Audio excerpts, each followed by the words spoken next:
Sir. नहीं, अगर madam ज़ैबा साहब डिफेंस से आती हैं जी जी जी तो इनसे 5,000 रुपए लेंगी। जी, मैं एग्जैक्टली 5,000 ही कहने वाली थी, आपने खुद ही कह दिया सर। अच्छा, तो ये आपने एक म्यार रखा जी, हुआ है। मैंने एक म्यार रखा हुआ पर्सनली। नश्तर टाउन, जी जी जी पठा चौक जी जी और इनके म्यार अलग 500 से लेके 5,000 तक है। 5,000 तक तो ये डिफरेंस क्यों है? आप सर्विस तो वही है, व्हाट इज दिस? सर ये डिफरेंस इसलिए है कि जो लोग पे कर सकते हैं उनसे आप लें, जो नहीं पे कर सकते उनको आप रिलीफ दें। अपने एज पे आके ये मैंने काम स्टार्ट किया है। और सर इसी तरह अगर कोई यूके से कॉल करता है, जी हमने कंसल्टेशन लेनी है, तो फिर उसके लिए फी जो है वो 5,000 से भी आगे चली जाती है, क्योंकि उसने तो डॉलर्स में पे कितनी करना चली जाती है बता दें लोग, ताकि यूके से लोग आपको ज्यादा कॉल करें। ठीक है, उनके लिए फी फिर 8,000 तक जाएगी पर सेशन। और एक अच्छा। सेशन सिर्फ 45 टू जो है वो 60 मिनट्स का होगा, इससे ज्यादा नहीं होगा। अच्छा। लास्ट मैंने यूएई में सेशन लिया था, उसकी चार्जेस मैंने ऑलमोस्ट 3,000 लिया था, वो पर आवर के हिसाब से। ये रमजान की बात है सर।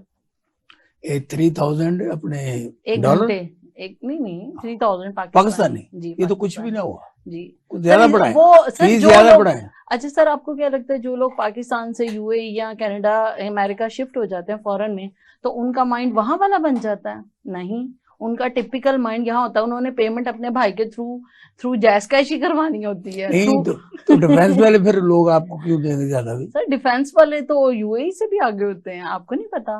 लाहौर है, मुझे क्या लाहौर पता? से बड़ा कोई दुबई नहीं है। अच्छा। जो लाहौर में रहता है वो दुबई से भी आगे है। ये ज़ेबा साहब आप ये बताएं, अब डॉक्टर साहब कहते हैं कि अगर आप मेरे पास आएंगे ईद वाले दिन भी तो मैं आपसे डबल चार्ज करूँ, ये तो ईद को खराब कर रही है। ये तो वो तो जाहिर है डॉक्टर का शोभा अपना है ना, उन्होंने तो अपनी वो फीस देखनी है कि हमारी फीस कहाँ से आ रही है।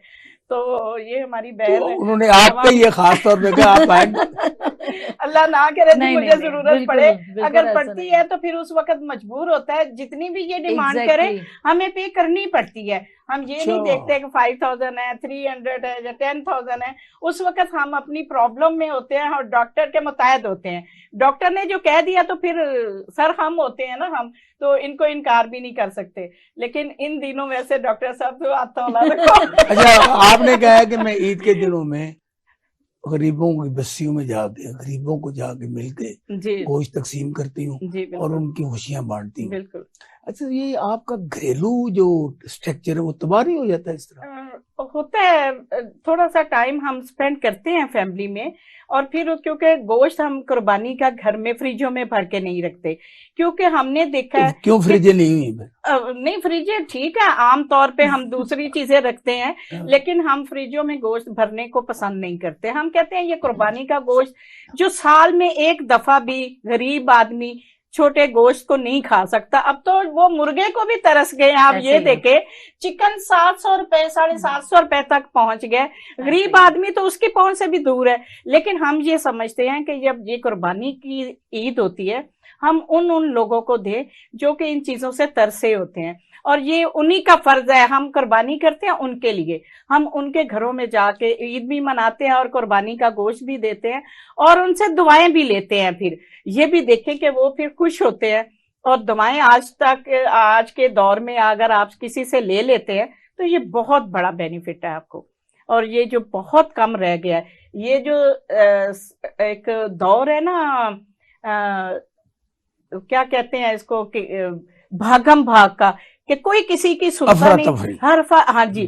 तो इसमें मैं कहती हूँ कि अगर 4 लोग बैठ जाते हैं ना कोई अच्छी दुआओं के साथ, तो इससे बड़ा दिन कोई नहीं है। अब ये बताएं कि पिछली ईद थी आपके इमरान खान के साथ जी, इमरान खान के संग जी, अब चौधरी परवेज इलाही भी जेल में है जी, बिल्कुल, इमरान खान भी जेल में है जी, बिल्कुल, और भी इतने बहुत सारे जो रहनुमा वो जेल में जी, और काफी लोगों ने आपको छोड़ा भी है जी। इस तरह ये आपकी ईद को गमगीन परेशान नहीं जी बिल्कुल है। मैं वही बात करने लगी थी कि मैंने पिछली ईद में और इस ईद में फर्क ये है कि चौधरी परवेज इलाही साहब नहीं है हमारे साथ।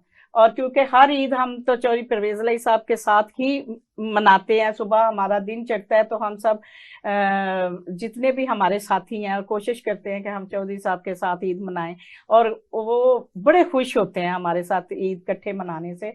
और हमारी कोशिश भी होती है हम उन लोगों को भी मिलते हैं जिनको कोई नहीं मिलता। मैंने पहले भी बताया जैसे कि चौधरी परवेज इलाही साहब ने बहुत सारे ऐसे वेलफेयर के सिस्टम भी बनाए हुए हैं, नॉर्मल बच्चों के उनके एक शोभे भी हैं जिसमें वो बहुत सारे लोग भी हैं जिनके ऊपर साहब, आप भी कभी ईद के मौका पर बिलावल को जरदारी को मिली है? नहीं, वो मौका देते हैं कभी आपको मिलने ईद वाले दिन? तो यहाँ पर लाहौर में जब वो आते हैं तो हम लोग मिलने जरूर जाते हैं बिलावल हाउस। अच्छा। लेकिन अगर वो आए लाहौर में तो आपको पता ही है कि वो ज्यादा कराची में या मुल्क से बाहर होते हैं, वजीर खारजा हैं, मुल्क से बाहर होते हैं। जहाज उतरा ही नहीं जब से नहीं, माशाल्लाह जी, वो पिछले दिनों भी आए हुए थे इधर। जरदारी साहब से हमारी मुलाकात हुई, जरदारी ये बिलावल हाउस आए हुए थे जरदारी साहब और सबसे मिले। वो जब भी आते हैं तो हम उनसे मिलने जाते हैं जब हमें लाहौर आते हैं। तो ईद जो हम बात कर रहे ईद की, पे ऐसा कभी हुआ नहीं कि वो ईद मेरे ख्याल है ज्यादातर सिंध में ही उनकी होती है, उधर कराची बिलावल हाउस में ही मनाते हैं। अब देखो ना, शरीफ फैमिली है वो लंदन में मनाती है, आज वो दुबई में मना रहे हैं, जरदारी भी दुबई में मना रहा है। तो ये कैसी लीडरशिप है? नहीं, ऐसी बात हुकूमत यहाँ पे करते हैं, ईदें बाहर मनाते हैं। नहीं, मैं नून लीग के बारे में तो कुछ नहीं कह सकती। ये आपकी दादी है, आप उनका भी सारी वो जरूर है, हमारा एजेंडा रहता है, हमारी पार्टी का एजेंडा जंग लड़ रहे हैं आप, हमारी पार्टी का एजेंडा रहता है, उनकी पार्टी का एजेंडा रहता है। लेकिन जहाँ मुल्की मफादात की बात होती है वहां हम मुफाहमत करते हैं, लेकिन अच्छा। हमारी पार्टी का एजेंडा रहता है और उनकी पार्टी का रहता है। ये डॉक्टर साहब आप ये बताएं, ये जो पाकिस्तान में इस वक्त ये जो जंग है और ईद के दिन आज भी वो जंग लड़ी जा रही है, सियासत की, पैसा खींचने की। आसिफ जरदारी लूट मार के बादशाह हैं, मियां नवाज शरीफ सारा कोई लूट के लंदन में ले गए और शहबाज शरीफ अभी बैठे हुए हैं। जी।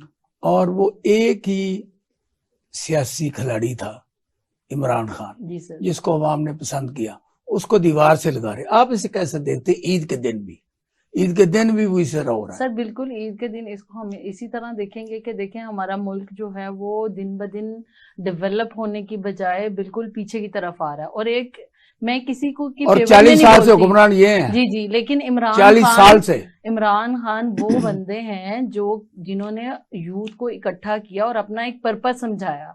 मतलब एक पॉलिटिशियन का, एक हुक्मरान का एक पर्पस होता है, एक गोल होता है। वो गोल क्या है कि इस वक्त मुल्क को क्राइसिस से निकाला जाए।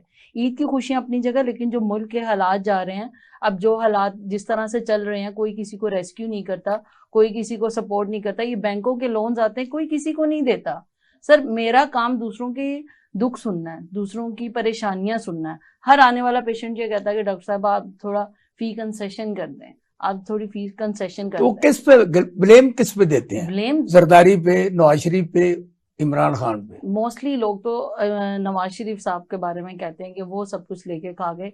मेरा बेसिकली पॉलिटिक्स से कोई नहीं है, लेकिन कॉमन बात है। बिल्कुल, आप इमरान खान आप देखेंगे, नवाज शरीफ साहब जब कुछ पढ़ रहे होते हैं, देख रहे होते हैं, तो वो रिटर्न एक चीज होती है। जैसे हम सिंपल क्वेश्चन भी कर रहे हैं तो वो आपको उसके लिए बहुत ज्यादा मेहनत करके पहले सारा मटेरियल इकट्ठा करने की जरूरत होती है।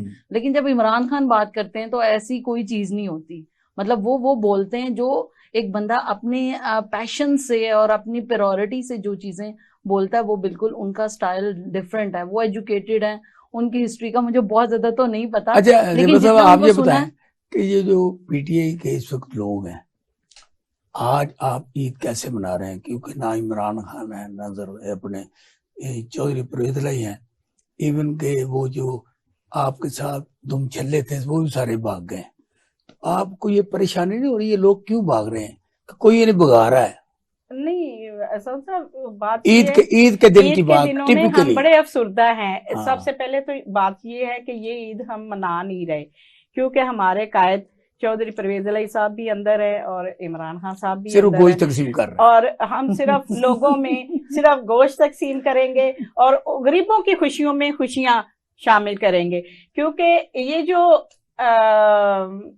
मैं क्या कहना चाहती हूँ, मुझे कहने दो जो कहना। नहीं, वो मैं कई काम मैं आज खुशी के दौर पे नहीं कहना चाहती हूँ। मैं कई दफा रुक गई हूँ कोई भी बात करने से, क्योंकि आज खुशी का दिन है, ईद का दिन है, तो मैं कोई ऐसी बात नहीं करना चाहती। लेकिन मुझे बहुत गुस्सा है इस हुकूमत पे कि इन्होंने लोगों का जीना दोबर कर दिया। महंगाई को देख लें आप लोगों को, ये जितने लोग जेलों में भरे हुए हैं इन्होंने, ये सारे हम ये ले लिया इन्होंने 9 मई वाला, जी। उसमें देखे कई घरों में रोना पीटना आज भी हो रहा है कि ईद आ रही है, हमारी बच्चियां बच्चे जेलों के अंदर है और उनको जनाब वो तो अदालत ने आज आपको रिलीफ दे दिया है, ठीक है, कोई मार्शल कोई कोर्ट नहीं होगा, सारे मामला खत्म कर दिए। ठीक है, लेकिन हर बंदा बहुत ज्यादा परेशान है और इस परेशानी के हल को हम समझते हैं क्योंकि हम अवामी लोग हैं, हम हर घर में जाते हैं और हर घर की परेशानी को सुन के अपने अंदर ऑब्जर्व कर लेते हैं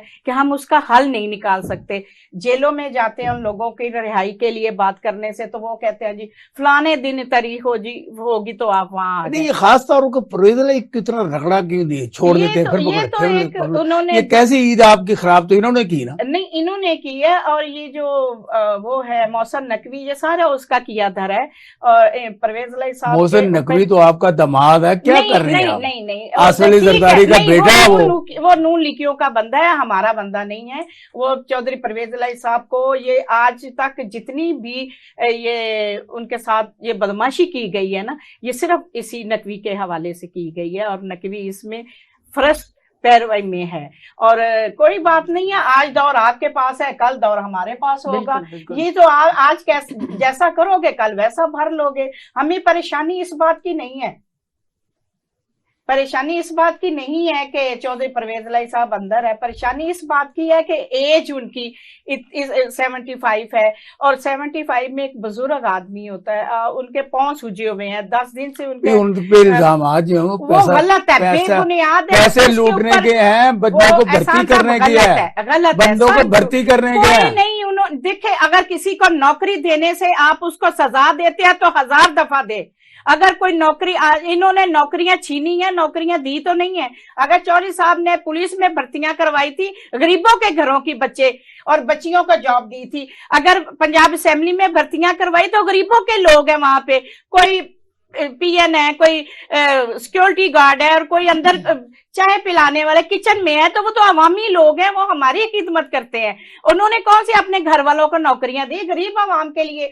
अगर उन्होंने नौकरियां दी है तो उसमें सजा होती है, तो फिर कोई मसला नहीं है। गुफ्तगू जारी है और इसमें बड़ी ठंडी मीठी प्यारी बातों के साथ साथ फिर सियासत है, कुछ कड़वाहट भी आती थी। हम लेते हैं ब्रेक, ब्रेक के बाद वापस आते हैं।